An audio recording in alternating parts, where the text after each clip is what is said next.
ETV ప్రేక్షకులకి నమస్కారం. Triple detergent soap శుభమస్తు కార్యక్రమానికి స్వాగతం.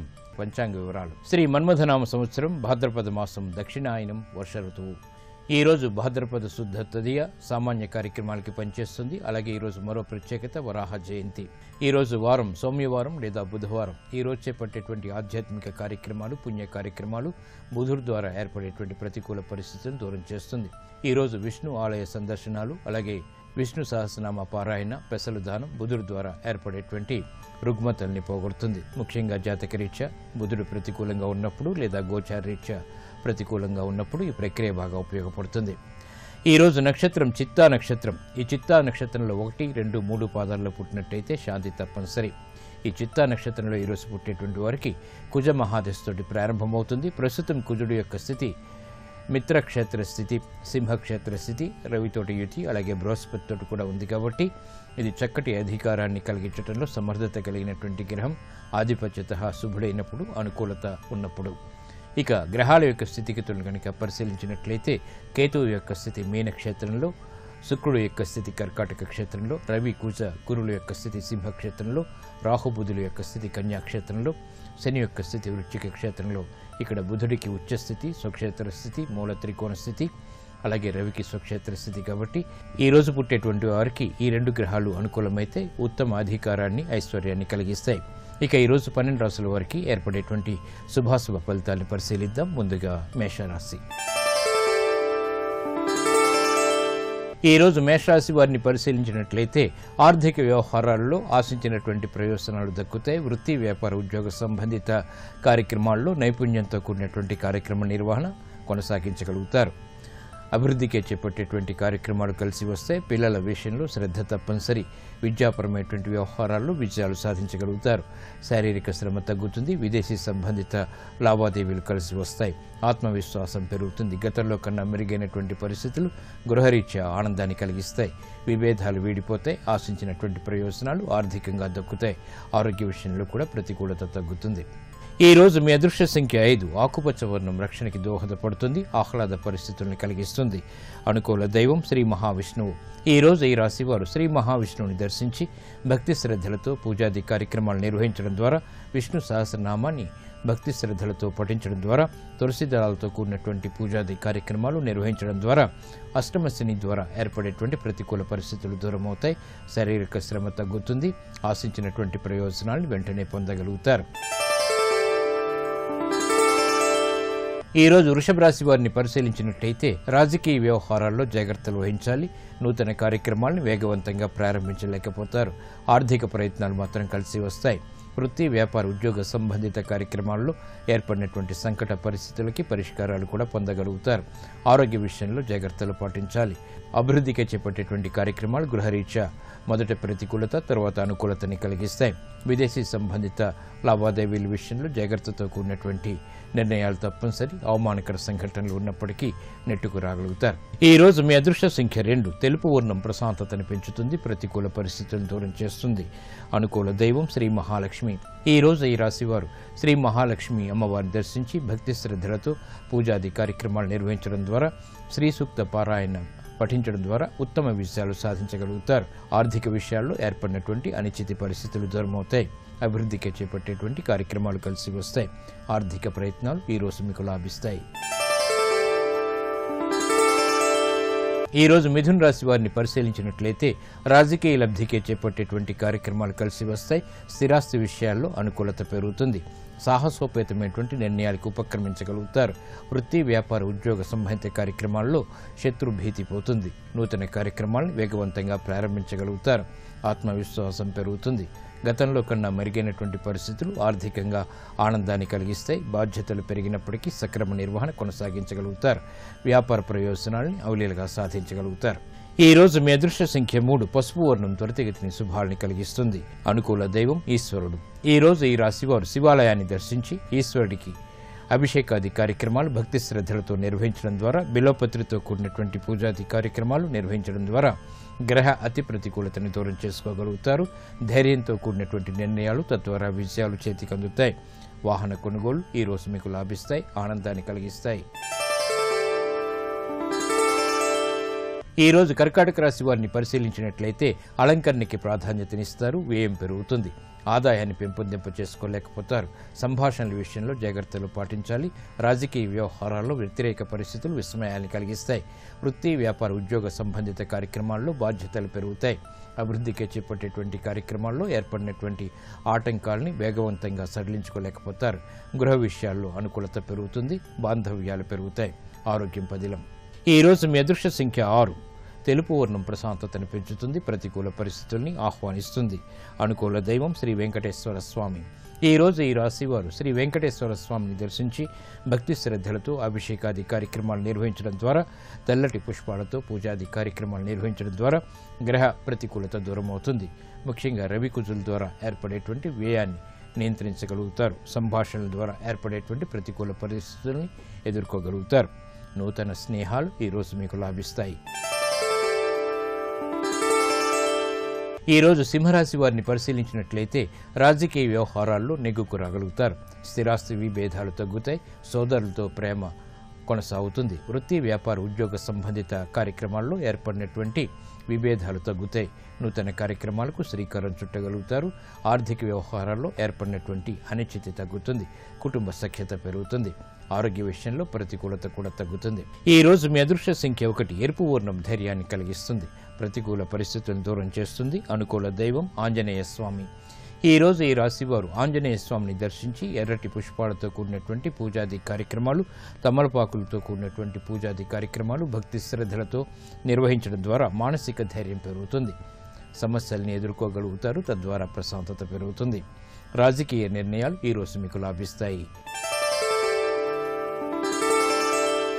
ఈ రోజు కన్యారాశి వారిని పరిశీలించినట్లయితే గృహ సంబంధిత కార్యక్రమాలు కలిసి వస్తాయి. నూతన కార్యక్రమాల్లో ప్రోత్సాహం లభిస్తుంది. ఆత్మవిశ్వాసం పెరుగుతుంది. విద్యా సంబంధిత వ్యవహారాల్లో విజయాలు సాధించగలుగుతారు. ఆర్థిక పురోగవృద్ధి ఆనందాన్ని కలిగిస్తుంది.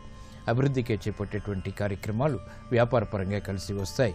నూతన ఒప్పందాల ద్వారా ఆశించినటువంటి ప్రయోజనాల్ని ఆస్వాదించగలుగుతారు. గృహ విషయాల్లో అనుకూలత పెరుగుతుంది. ఆరోగ్యం క్షేమం. ఈ రోజు మీ అదృష్ట సంఖ్య 3. పసుపు వర్ణం త్వరితగతిన శుభాల్ని కలిగిస్తుంది. ప్రతికూల పరిస్థితులను దూరం చేస్తుంది. అనుకూల దైవం సుబ్రహ్మణ్య స్వామి. ఈ రోజు ఈ రాశివారు సుబ్రహ్మణ్య స్వామిని దర్శించి భక్తి శ్రద్ధలతో ఎర్రటి పుష్పాలతో కూడినటువంటి పూజాది కార్యక్రమాలు, అభిషేకాది కార్యక్రమాలు నిర్వహించడం ద్వారా ఆర్థిక వ్యవహారాల్లో వేగవంతమైన అనుకూల మార్పులు చేకూరుతాయి. ఆనందకర పరిస్థితులు గృహంలో చోటు చేసుకుంటాయి. గృహ సంబంధిత కార్యక్రమాలు ఈరోజు మీకు లాభిస్తాయి. ఈ రోజు తులారాశి వారిని పరిశీలించినట్లయితే ఉద్యోగ సంబంధిత ప్రయత్నాలు పనికి వస్తాయి. అభివృద్ధికే చేపట్టేటువంటి కార్యక్రమాల్లో ఆశించినటువంటి ప్రయోజనాలు దక్కుతాయి. స్వతంత్ర నిర్ణయాలకు ఉపక్రమించగలుగుతారు. లాభదాయకమైనటువంటి కార్యక్రమ నిర్వహణ వ్యాపారపరంగా కొనసాగుతుంది. వృత్తి, వ్యాపార, ఉద్యోగ సంబంధిత కార్యక్రమాల్లో ప్రాధాన్యతని సంతరించుకోగలుగుతారు. గతంలో కన్నా మెరుగైనటువంటి పరిస్థితులు ఆర్థికంగా ఆనందాన్ని కలిగిస్తాయి. వ్యయం తగ్గుతుంది. ఆదాయం పెరుగుతుంది.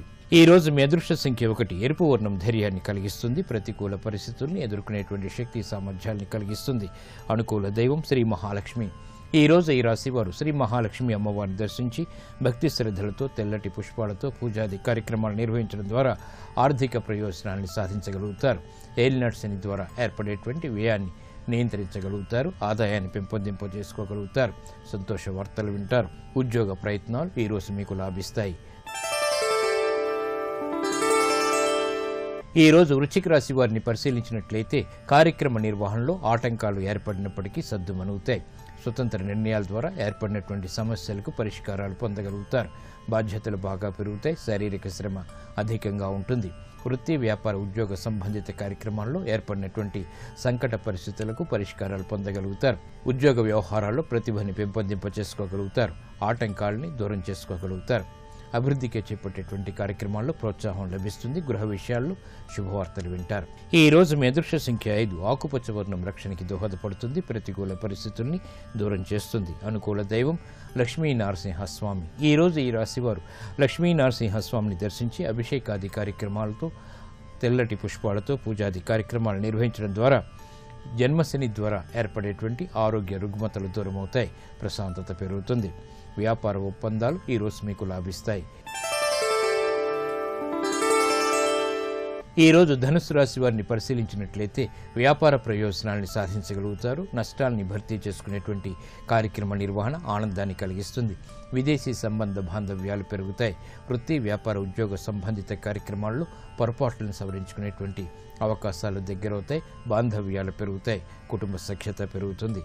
నూతన కార్యక్రమాల్లో వేగవంతమైనటువంటి నిర్ణయాలు తీసుకోగలుగుతారు. ఆత్మవిశ్వాసాన్ని పెంపొందింప చేసుకునేటువంటి కార్యక్రమ నిర్వహణ ఆనందాన్ని కలిగిస్తుంది. గృహ విషయాల్లో అనుకూలత పెరుగుతుంది.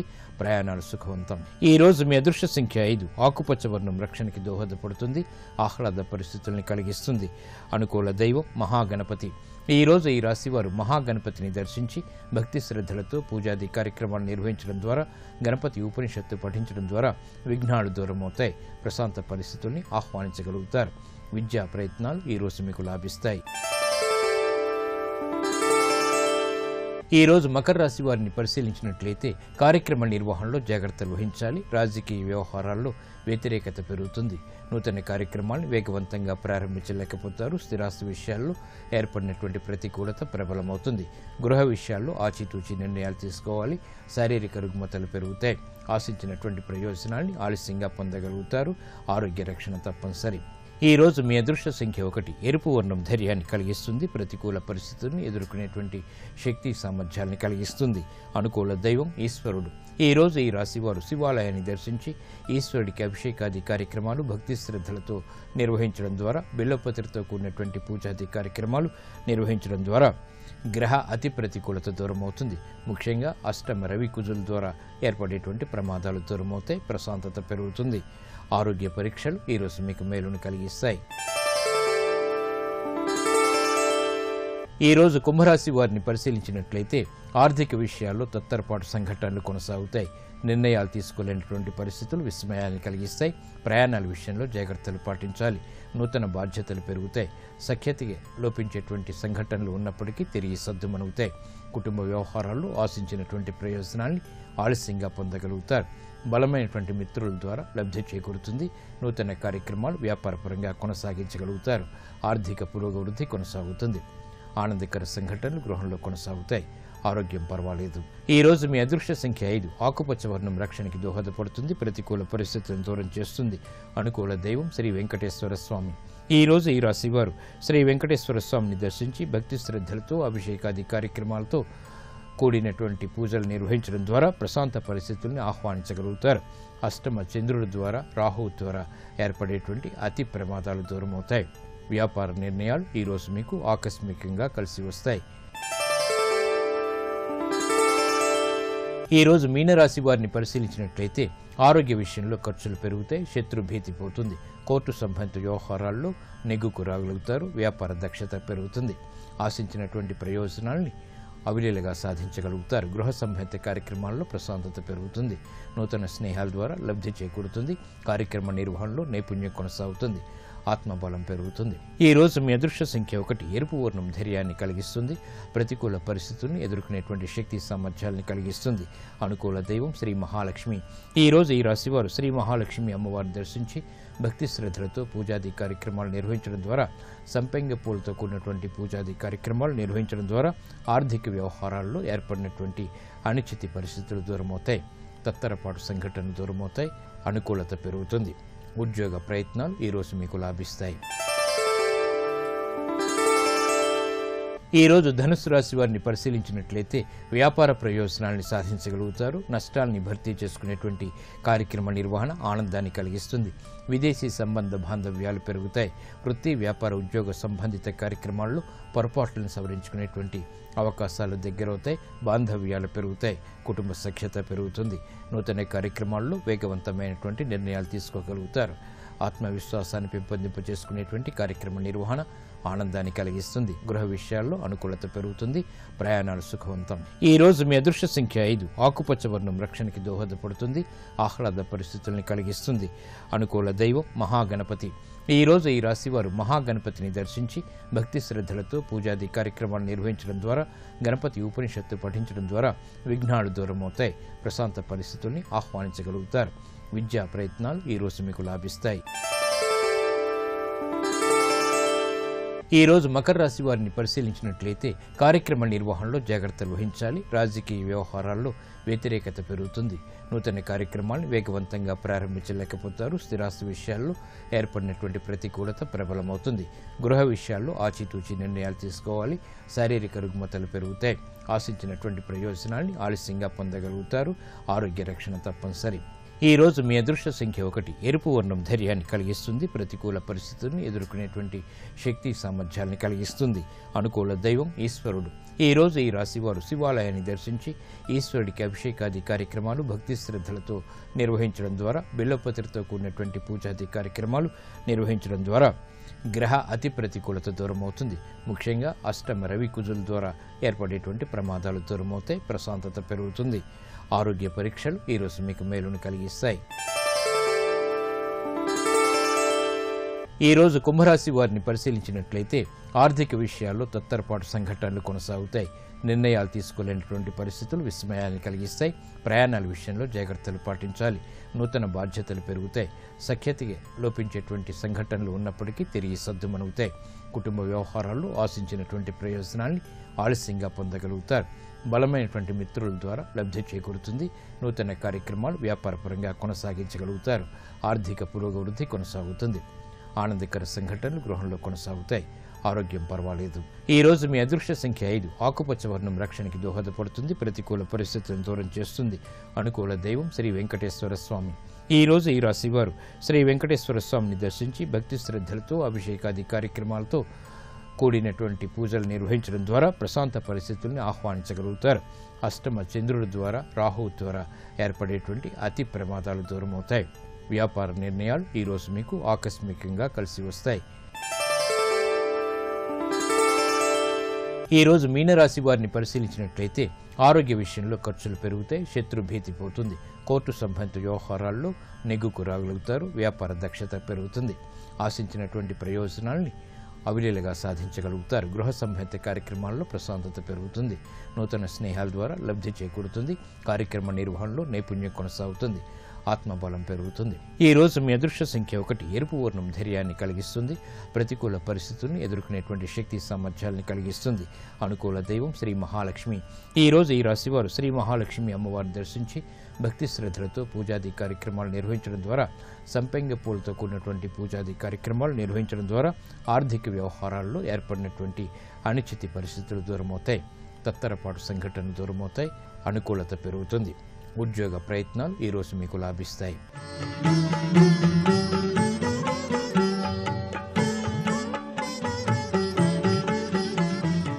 ఈటీవీ ప్రేక్షకుల నమస్కారం. ట్రిపుల్ X డిటర్జెంట్ సోప్ శుభమస్తు కార్యక్రమంలో శుభ నక్షత్రం అంశానికి స్వాగతం. సప్తమి బుధవారము తదియ చిత్రా నక్షత్రం బ్రహ్మయోగం తైతుల కరణం. అనేక విధాలుగా జ్ఞానాన్ని అలాగే శ్రేష్టమైన పనులు ఆచరించటానికి ఉపయోగించేటటువంటి వారం. ఏ కార్యక్రమాలకి వారం ఉపయోగిస్తుంది, తిథి ఏ కార్యక్రమాలని సూచిస్తుంది, నక్షత్రం ఏ విధంగా ఉంది, ఈ విషయాలను తెలుసుకున్నట్టయితే తదియా తిథి బుధవారము చిత్రా నక్షత్రం బ్రహ్మయోగం తైతుల కరణం అన్ని విధాల జ్ఞానప్రదంగా, విజ్ఞానవంతంగా, చైతన్యవంతంగా అనుకూలిస్తుంది. ఉత్సాహంగా ఉండే అవకాశం ఉంది. ఎటువంటి పనైనా ప్రారంభించండి, ఆ పని దిగ్విజయంగా ముందుకెళ్తుంది. ప్రధానంగా ప్రయాణాలు, ప్రధానంగా ఉద్యోగ వ్యాపార ఆర్థిక సంబంధమైనటువంటి అంశాలు, పెట్టుబడులు, అలాగే నూతన కార్యక్రమాలని ప్రారంభించడం, గృహ సంబంధమైన పనులు, ముహూర్తములు పెట్టి పంచగ్రహితము తారాబలం చంద్రబలం చూచి గ్రహబలం చూచి పెట్టేటటువంటి అంశాన్ని ముహూర్తము అంటాం. ముహూర్తం అంటారు, ముహూర్తం కాదు, ముహూర్తం. ఈ ముహూర్త సంబంధమైన అంశాలకు మాత్రమే శూన్యమాసం అడ్డొస్తుంది. నిత్యం మనం మన జీవితంలో చేసేటటువంటి పనులు ఉంటాయి, ప్రయత్నములు అంటాం. మానవ ప్రయత్నం ధర్మ అర్థ కామ మోక్షముల కోసమే చేసేటటువంటి నిత్య జీవితంలో కొనసాగించే ఆలోచన పురస్సరమైనటువంటి ప్రణాళికలు ఇవన్నీ ఈ రోజున ప్రారంభిస్తే ఇది భద్రం అంటే శ్రేయస్సునిచ్చే మాసం. కాబట్టి ఈ భాద్రపద మాసము అన్ని విధాల రక్షిస్తుంది, కాపాడుతుంది. దీనికి శూన్యమాసము అనే పేరు కూడా ఉన్నది కాబట్టి శూన్యము అంటే ఫలితం తిరిగి రాదు, కానీ చేసేటటువంటి పని దిగ్విజయంగా అవుతుంది. పని సంపూర్ణంగా కావాలి అంటే మనకిక్కడ మంచి తిథివార నక్షత్రాలు కలవాలి. అవన్నీ బాగున్నాయి, కార్యసిద్ధినిచ్చే విధంగా అద్భుతంగా భాసిల్లుతుంది.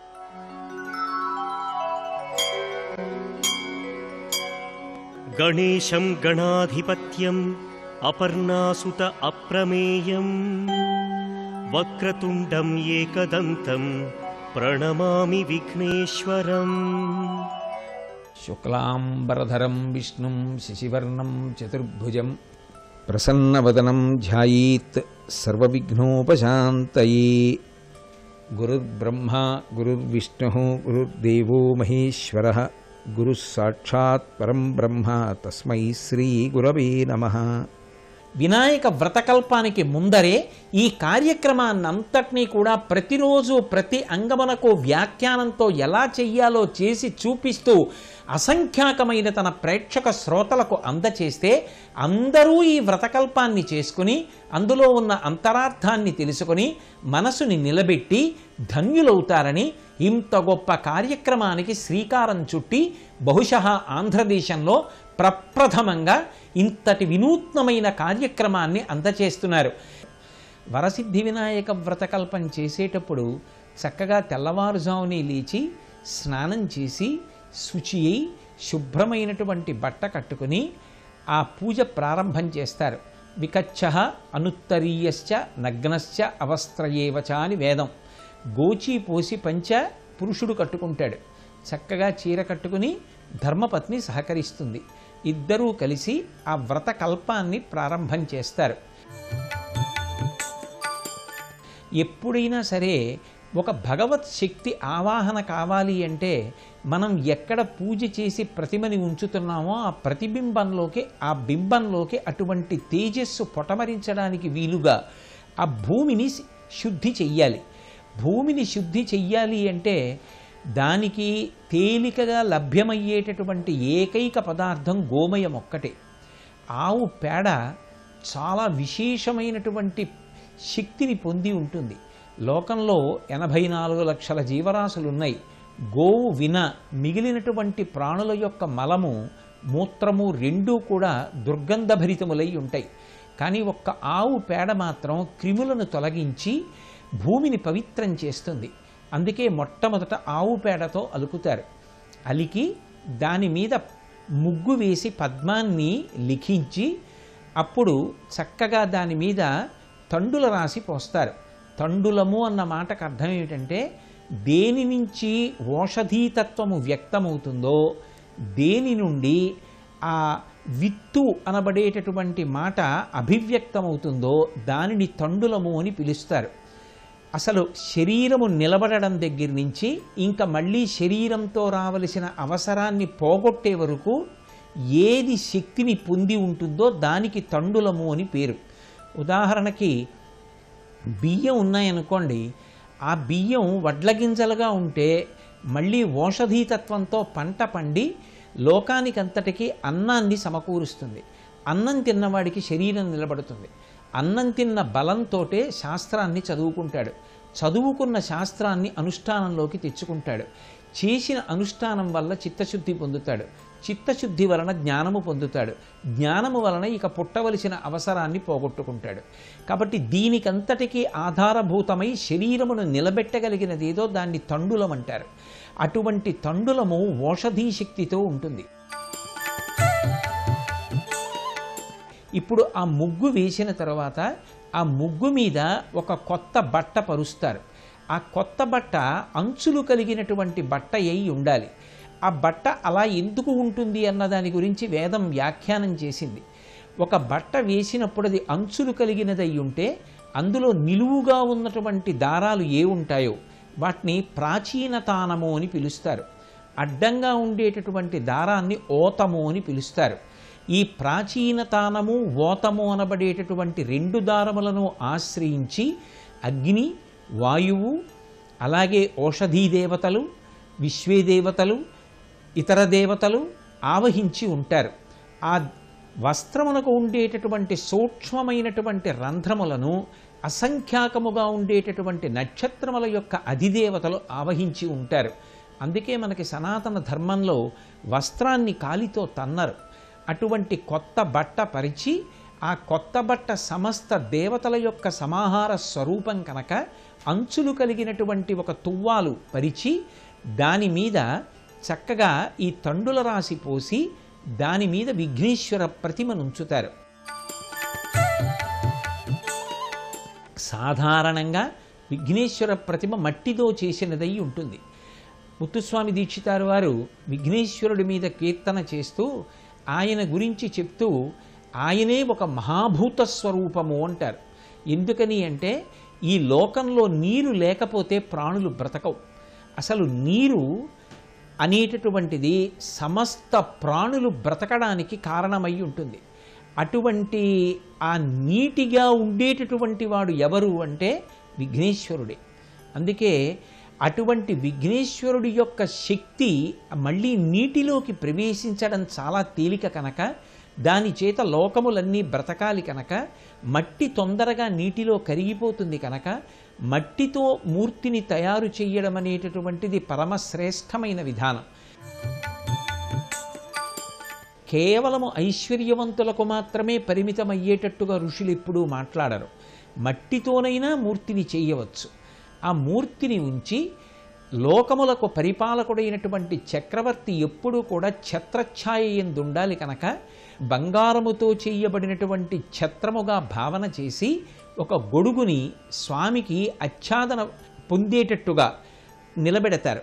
నిలబెట్టి దాని మీద పాలవిల్లి కడతారు. మామూలు భాషలో అయితే పాలవిల్లి అన్న మాటకు అర్థం పాలసముద్రము అని. పాలసముద్రము లక్ష్మీదేవి యొక్క పుట్టుక స్థానం. పాలసముద్రం సమస్తమైనటువంటి విభూతులకు ఐశ్వర్యానికి నిలయం.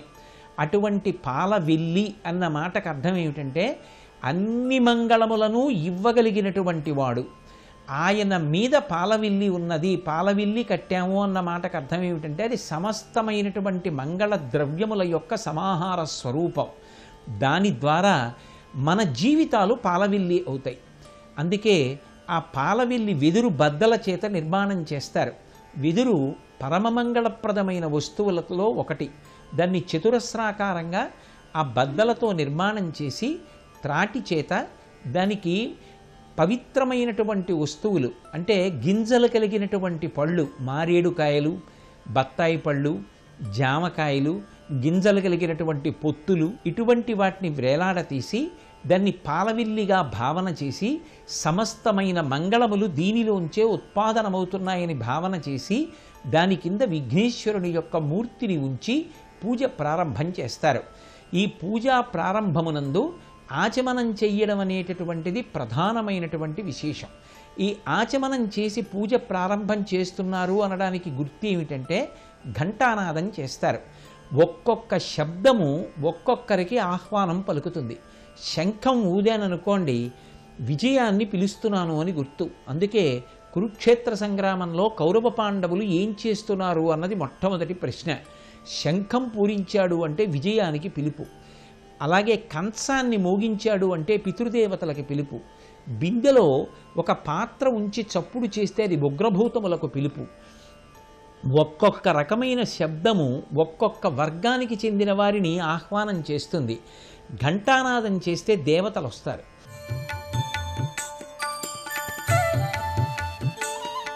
ఘంటానాదం చేసి దీపాన్ని వెలిగిస్తారు. ఆ దీపం 3 ఒత్తులతో కూడినదై ఉంటుంది. అందుకే సాధ్యం త్రివర్తి సంయుక్తం అని. ఆవు నీతితో దీపాన్ని వెలిగించడం శ్రేష్టం కాదు. నువ్వుల నూనె, ఆముదం, కొబ్బరి నూనె ఏవైనా వాడవచ్చు. ఆ 3 ఒత్తులతో కూడుకున్నటువంటి దీపాన్ని తూర్పు దిక్కుగా జ్యోతి వెలిగేటట్టుగా ఉంచి ఆ వ్రతకల్పాన్ని ప్రారంభం చేసేటప్పుడు చక్కగా ఆ దీపం యొక్క మట్టు మీద కాస్త పసుపు కానీ, కుంకం కానీ, అక్షతలు కానీ, పువ్వులు కానీ సమర్పించి నమస్కరిస్తారు. ఆ దీపం వెలిగించడం ఏదో యాంత్రికం కాదు. ఆ దీపమే యథార్థమునకు గురువు. ఆ దీపపు కాంతులలో విఘ్నేశ్వర దర్శనమైనట్టే గురువుగారి యొక్క అనుగ్రహం వల్ల భగవంతుని యొక్క దర్శన సామర్థ్యము, భగవత్ కార్యమునందు అనురక్తి కలిగాయి. రెండు, దీపము తనంత తానుగా పరబ్రహ్మ స్వరూపం. అసలు నిజానికి భగవంతుడు కేవలము కాంతి స్వరూపుడు. అందుకే ఆ దీపాన్ని పరమాత్మ యొక్క స్వరూపంగా భావన చేసి మంగళద్రవ్యాన్ని సమర్పించి నమస్కరించి ఆచమనం చేస్తారు.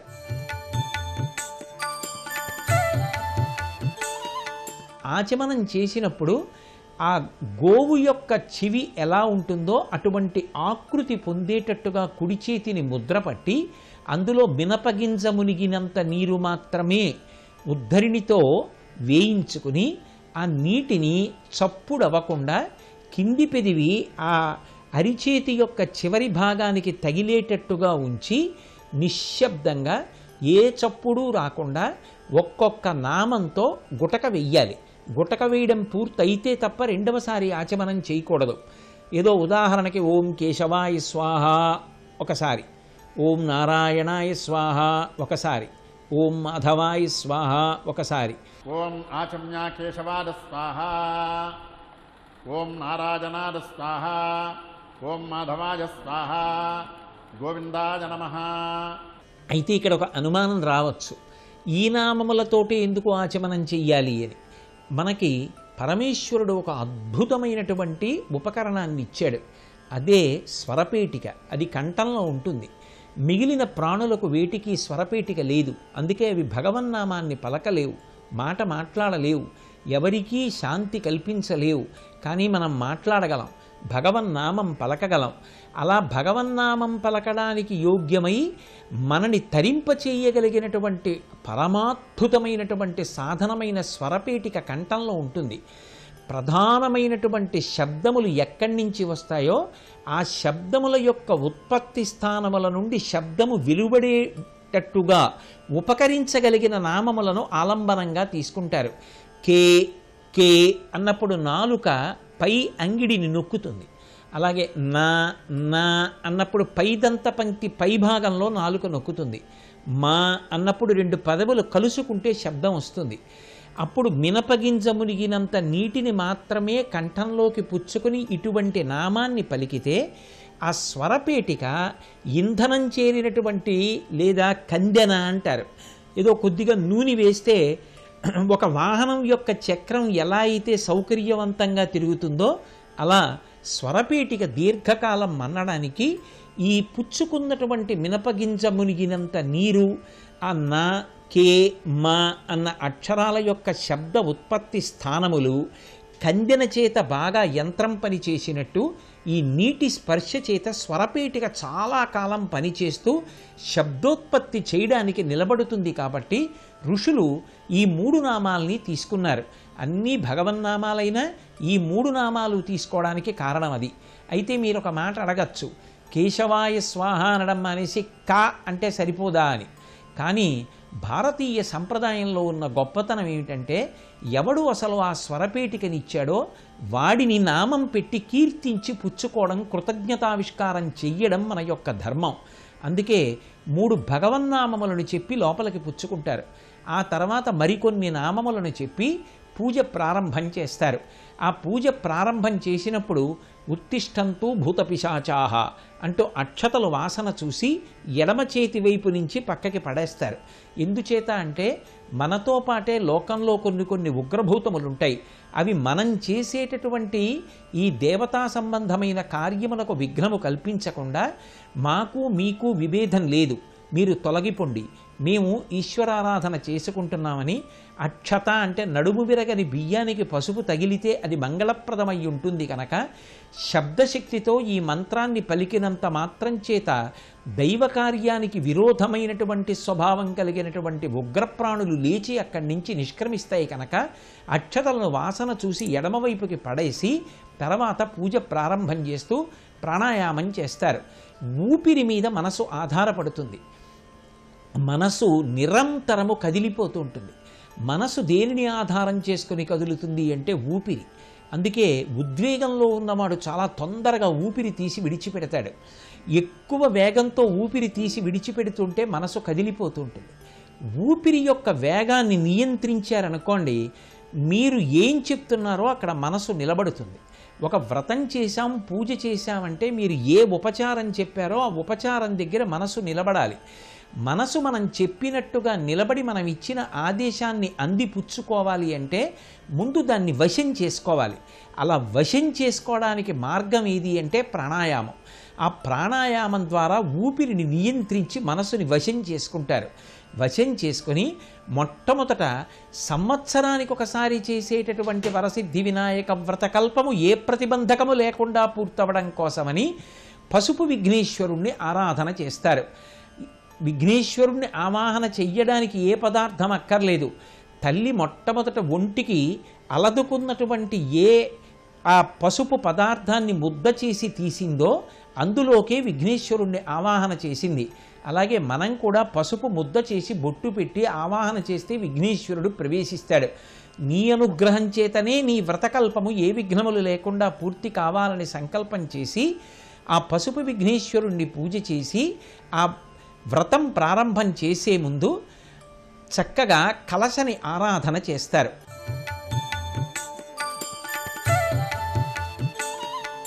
మనం ఏ పాత్రలో ఉన్నటువంటి నీటిని ఆచమనం చేశామో ఆ పాత్రలో ఉన్నటువంటి నీరు ఉచ్ఛిష్టము అంటే ఎంగిలైపోతుంది. ఎంగిలైపోయినటువంటి నీటిని మళ్ళీ ఈశ్వరుడు యొక్క ఉపచారంలో వాడకూడదు.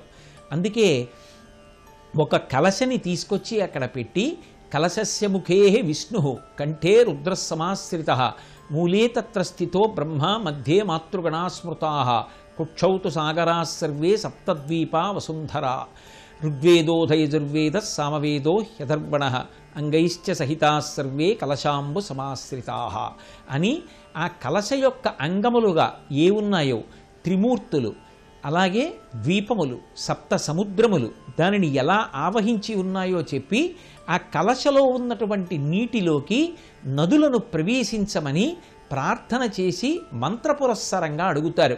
ఓం కలశస్య ముఖే విష్ణుః కంఠే రుద్రసమాశ్రితః మూలే తత్ర స్థితో బ్రహ్మ మధ్యే మాతృగణా స్మృతాః కుక్షౌతు సాగరాः సర్వే సప్తద్వీపా వసుంధరా ఋగ్వేదోథయజుర్వేదः సామవేదోऽథర్వణः అంగైత్యపహితాः సర్వే కలశాంబుతమాశ్రితాः కలశే గంధపుష్పాక్షతాన్ని నిక్షిప్య దంపతులు కుడిచి దాన్ని వేసించండి. ఇది భారతీయ సంప్రదాయానికి ఉన్న గొప్పతనం. ఆ మంత్రంతో పిలిస్తే ఎంతంత గొప్పవైనా సరే వచ్చి అక్కడ సన్నిధానం చేయవలసిందే. అందుకే గంగే చ యమునే చైవ గోదావరి సరస్వతి నర్మదే సింధు కావేర్యో జలేస్మిన్ సన్నిధింకురు.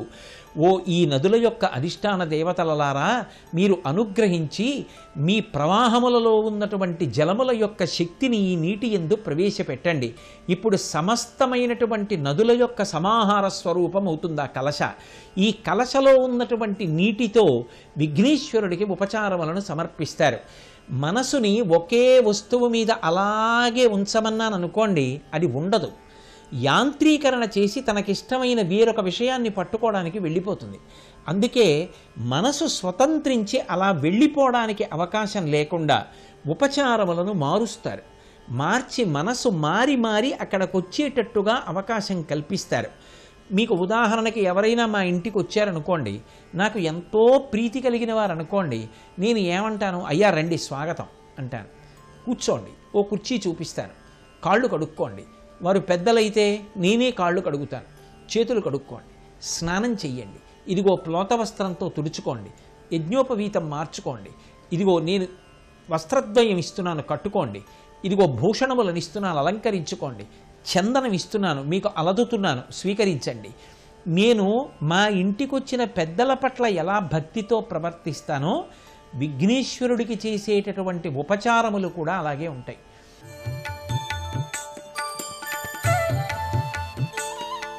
మీరు ఏ రూపంతో ఆయనని చూస్తున్నారు అనడానికి ఒక ధ్యాన శ్లోకం ఉంటుంది. ఆ ధ్యాన శ్లోకం ఎలా ప్రతిపాదన చేసిందో అటువంటి రూపాన్ని మనసులో చూసి మీ ఎదురుగుండా ఉన్న మూర్తిలో చూస్తారు. చూసి ఇప్పుడు అటువంటి రూపాన్ని వచ్చి ఆ స్వామిలోకి ప్రవేశించి పూజ పూర్తయ్యే వరకు ప్రాణప్రతిష్ఠ జరిగి ఉండాలి అని కోరుకుంటూ ఒక ఆకు కానీ పువ్వు కానీ శిరోభాగమునకు తాకిస్తూ మంత్రాన్ని చెప్పి ప్రాణప్రతిష్ఠ చేస్తారు. అంటే మంత్రశక్తి చేత దేవతలను మూర్తులలో ప్రవేశపెట్టగలిగినటువంటి శక్తి సనాతన ధర్మమునందు మంత్రములో అంతర్లీనముగా ఉన్నది అనేటటువంటి విధానాన్ని బలపరచడమే ఈ వ్రతకల్పం యొక్క విశేషం. ఇప్పుడు ఆ విఘ్నేశ్వర శక్తి ప్రతిమలోకి ప్రవేశిస్తుంది. ఆయనని స్వాగతం పలుకుతారు, రండి కూర్చోండి. ఇప్పుడు వచ్చిన తరువాత పాదయోహ పాద్యం సమర్పయామి, స్వామి మీ కాళ్ళకి నీళ్లు పోసి కడుగుతున్నాను. ఇప్పుడు ఏదో నీరు ఇలా చల్లడం కాదు, ఆ నీరు చల్లుతున్నప్పుడు తెల్లటి స్వామి పాదముల మీద నీరు పోస్తూ ఉంటే ఆయన పాదాలు కుడి చేత్తో కడుగుతుంటే ఎంత ఆనందాన్ని పొందుతారో అది మనసులో భావన చెయ్యాలి. హస్తయోహ అర్ఘ్యం సమర్పయామి, ఆయన చెయ్యి చాపితే అర్ఘ్యమిస్తే ఆ నీటితో తడిసిన ఆయన చెయ్యి కనపడాలి. ఉత్తరీయం తీసి ఆ చేతులు తుడిచినటువంటి భావన పొందాలి.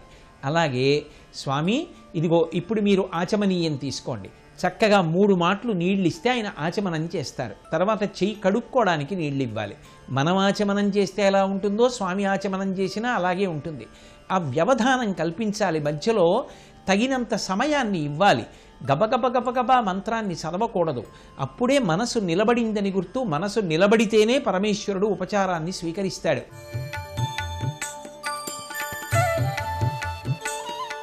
స్నానం సమర్పయామి, ఆపోహిష్టామయో భువస్థానముర్జేరదాతన లాంటి మంత్రాలతో నీళ్లు చల్లుతున్నా అది స్వామి మనం ఈ పరమ మంగళప్రదమైనటువంటి నదీ జలాలతో చేయించిన స్నానంగా స్వీకరిస్తాడు. తెల్లటి స్నానశాటి కట్టుకున్న స్వామి ఆ జలముల చేత స్నానాన్ని పొందినప్పుడు తడిసిపోయిన బట్టలో కూర్చుని ఉన్నటువంటి రూపాన్ని మనసులో ధ్యానం చెయ్యాలి. ప్లోత వస్త్రంతో ఆయన ఒళ్ళు తుడుచుకుని కూర్చుంటే ఆయనకి విభూతి, తిలకం, సింధూరం, సమస్తమైన ఆభరణాలు, పూలదండ ఇటువంటివన్నీ సమర్పించి యజ్ఞోపవీతం వేసి, అంటే మనసులో ఆ యజ్ఞోపవీతాన్ని సమర్పించినప్పుడు ఆయన ఆ యజ్ఞోపవీతాన్ని తొడుక్కోవడానికి ఇలా చెయ్యి పైకెత్తితే ఎలా యజ్ఞోపవీతాన్ని అలంకారం చేస్తామో అలా అలంకారం చేస్తున్న భావన పొంది ఉపచారం చెయ్యాలి. చేసిన తరువాత అప్పుడు స్వామికి వస్త్రద్వయం ఇస్తాం. మనం ఇచ్చిన వస్త్రద్వయాన్ని స్వామి కట్టుకుని కూర్చున్నాడని భావన పొందాలి. ఇప్పుడు అథాంగ పూజ.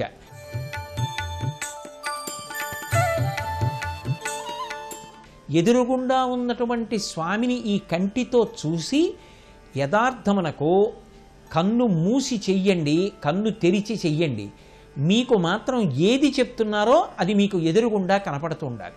ఉదాహరణకి ఏదో పాదౌ పూజయామి, ఆయన పాదములు కనపడాలి, చీలమండ కనపడాలి, ఆయన యొక్క మోకాళ్ళు కనపడాలి, పిక్కలు కనపడాలి, ఆయన యొక్క తొడలు కనపడాలి, ఆయన యొక్క నడుం కనపడాలి, కడుపు కనపడాలి, ఆయన యొక్క నాభి కనపడాలి, వక్షస్థలం కనపడాలి, భుజములు కనపడాలి, చేతులు కనపడాలి, కంఠం కనపడాలి, వక్త్రం అంటే నోరు ముఖము అని కూడా, ముఖం కనపడాలి. కన్నుల మీద వేసేటప్పుడు బహుజాగ్రత్తగా కనురెప్ప మీద పువ్వు వేసినట్టు భావించాలి, నాసిక మీద పువ్వు వేసినట్టు, నుదుటి మీద వేసినట్టు, శిరస్సు మీద ఇన్ని పువ్వులు వేసినట్టు. సర్వాణ్యంగాని పూజయామి అన్నప్పుడు దోసిలి నిండా పువ్వులు పట్టుకొని తల మీద విడిచిపెడితే కింద పడిపోతున్నటువంటి పూల యొక్క వేగంతో సమానంగా ఒక్కసారి ఆ తల, నుదురు, చెవులు, ఆయన యొక్క కళ్ళు, కనురెప్పలు, ఆయన యొక్క ముక్కు, ఆయన యొక్క పెదవులు, ఆయన యొక్క నోరు, ఆయన యొక్క దంతములు, గండభాగములు అంటే బుగ్గలు, కంఠం, కంఠం మీద ఉండేటటువంటి గీతలు, వక్షస్థలం, ఆ భుజములు, ఆయన యొక్క చేతులు, చేతివేళ్ళు, వేళ్లకున్న ఉంగరాలు, ఆయన ఆభరణాలు, ఆయన యొక్క గుండె, ఆయన యొక్క ఉదరభాగం, ఆయన యొక్క బొడ్డు, ఆయన యొక్క నడుము, ఆయన యొక్క తొడలు, మోకాళ్ళు, అలాగే పిక్కలు, చీలమండలు, ఆ పాదములు, వేళ్ళు, గోళ్ళు పువ్వులతో సమానంగా పైనుంచి కిందకి కనపడాలి. కనపడిన తరువాత ఒక్కొక్క నామంతో పూజ చేస్తాం. చక్కగా 108 నామాలతో స్వామి యొక్క పూజ చేసిన తరువాత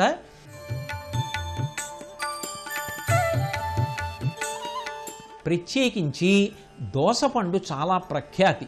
నేరేడు పళ్ళు, పనసపళ్ళు, ఖర్జూర పళ్ళు, జామపళ్ళు, కుడుములు, ఉండ్రాళ్ళు ఇటువంటి పదార్థాలు. ఎందుచేతనంటే ఎప్పుడూ బాలుడిగా ఉంటాడు విఘ్నేశ్వరుడు. ఎప్పుడూ బాలుడిగా ఉంటాడు అన్న మాటకు అర్థం ఏమిటంటే పిల్లలు ఇప్పుడు కోపం వస్తుంది, ఇప్పుడు మరిచిపోతారు. విఘ్నేశ్వరుడు మనం ఏదైనా దోషం చేస్తే ఇప్పుడు కోప్పడతాడు, 2 చెవులు పట్టుకుని గుంజీలు తీసినా 2 మొట్టికాయలు కొట్టుకున్నా ఆయన దగ్గరికి వెళ్ళి ఒక్క నమస్కారం చేసినా వెంటనే మరిచిపోయి చేరతీస్తాడు. బాలస్వరూపం కలిగిన వాడు కనుక, అంత మధురమైన మనసున్నవాడు కనుక కుడుములు, ఉండ్రాళ్ళు మొదలైనవి ఆయనకి నివేదన చేస్తారు. ఈ పళ్ళన్నీ కూడా పిల్లవాడు కనుక పిల్లలు ఎప్పుడూ కూడా అనేకమైనటువంటి ఆహార పదార్థములను చేతిలో పట్టుకుని తిరుగుతూ ఉంటారు. ఆయన మనసు పిల్లవాడి మనసులా ప్రసన్నంగా ఉంటాడనడానికి గుర్తు ఈ నైవేద్యాలు. అంతేకాని అదే పనిగా ఆయన తినడం కోసం కోరుకున్నాడని కాదు. ఈ పదార్థములను నివేదన చేసి ప్రత్యేకించి దోసపండు తప్పకుండా నివేదన చేస్తారు. దోసపండు నివేదన చేసి ఆ పదార్థముల చేత స్వామి ఆనందాన్ని పొందాడు అని భావన చెయ్యాలి. చక్కగా నైవేద్యం పెట్టేటప్పుడు కూడా ఆయన ఆరగింపు స్వీకరిస్తున్నారు అన్న భావన మనసులో ఊంచుకుని మధ్యే మధ్యే పానీయం సమర్పయామి అంటే వెక్కిళ్ళు రాకుండా స్వామి మధ్యలో నీళ్లు తాగు అని కాసిని నీళ్ళిచ్చి ఆయన తాగి మళ్ళీ కొద్దిగా పదార్థం తిన్నాడని భావించి అప్పుడు మళ్ళీ తాగడానికి ఉత్తరాపోసనమిచ్చి అప్పుడు చేతులు కడుక్కొమ్మని హస్తౌ ప్రక్షాళయామి అని, ఏదైనా తింటే కాళ్ళు కడుక్కోవాలి కనుక పాదౌ ప్రక్షాళయామి అని, తదనంతరం తాంబూలమిచ్చి తాంబూల చర్వణం చేసినటువంటి ఎర్రటి నోటితో ఉన్న స్వామి యొక్క వక్ర సౌందర్యాన్ని మనసులో అనుభవించి తదనంతరం నీరాజనం ఇస్తారు.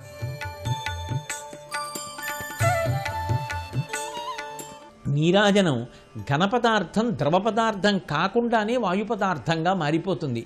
ఎంత తొందరగా ఘన పదార్థం వాయు పదార్థమైందో శుద్ధసత్వమైనటువంటి తెల్లటి కర్పూర కళిక జ్యోతిగా వెలిగి ఆ మూర్తి సౌందర్యాన్ని తనలోకి ఆవాహన చేసి మనకి చూపిస్తోందో అలా నేను కూడా సత్వరం నీ యొక్క అనుగ్రహ విశేషమును పొందేటట్టుగా మనసులో మార్పు పొందెదనుగాక అని ఆ నీరాజనాన్ని స్వామికి సమర్పించి తదనంతరం అక్కడ కూర్చుని చక్కగా కథ చదువుకునే ముందు మంత్రపుష్పాన్ని చదివి ఆ మంత్రపుష్పంతో స్వామికి ఆ పువ్వులు సమర్పిస్తారు.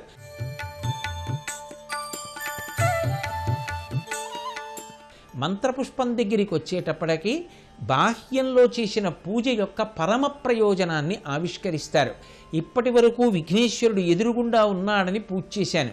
మంత్రపుష్పం చెప్పేటప్పుడు చెప్తారు, అసలు నిజానికి ఆయన్ని తెలుసుకోవడానికి మార్గం ఒక్కటే, నాణ్యపంధాయనాయ విద్యతే, యథార్థమునకు ఇంకొక మార్గం లేదు.